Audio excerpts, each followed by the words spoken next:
Առաջին տեղը գրավել է թիմ։ Առաջին մրցանակակիրն ու ռեկորդակիրը Ակբա բանկն է։ Bug Bounty մրցույթին ամենաշատ խոցելիություններ գտած թիմը Ակբայի կիբերանվտանգության հարձակողական թիմն է, որը գրանցել է լավագույն արդյունքը։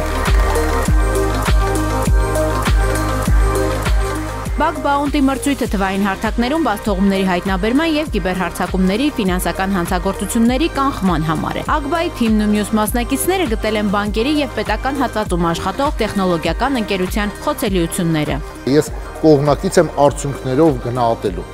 Ամենամեծ գումարը ու առաջին տեղը վաստակել է Ակբա բանկի թիմը, երկրորդ տեղը ու երկրորդ չափի գումարը վաստակել է Կրիսպի թիմը, երրորդ տեղը եւ երրորդ չափի գումարը վաստակել է Կենտրոնական բանկի թիմը։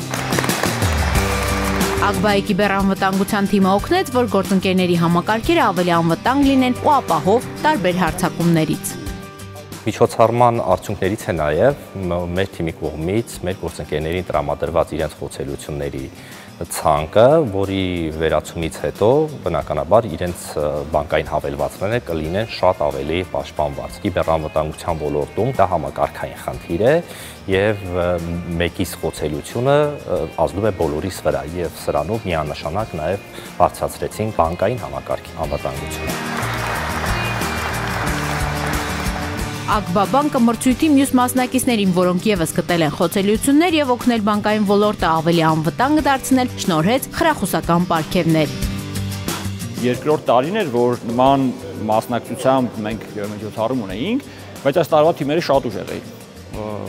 Երբեմն վախենալու ուժեղ։ Առաջի տեղը գրավեց Ակբա բանկի թիմը։ Շատ հետաքրքիր է, որ անցած տարի Ակբա բանկը մասնակցում էր որպես թիրախ կազմակերպություն, այսինքն Ակբա բանկը մասնագետներին ասում էր հարձակվեք իմ համակարգերի վրա, փորձեք գտնել թերություններ գտնելու դեպքում ես ձեզ կխրախուսեմ, բայց նաև թերություններ գտնելուց հետո ես ինքս կուժեղանամ։ 2 օր 18 թիմեր լարված ու պատասխանատու աշխատանքով կիրառելով գիտելիքներն ու փորձը արեցին հնարավորը, որ հայկական բանկային համակարգը լինի անխոցելի եւ ունենա անվտանգության ամենաբարձր մակարդակը։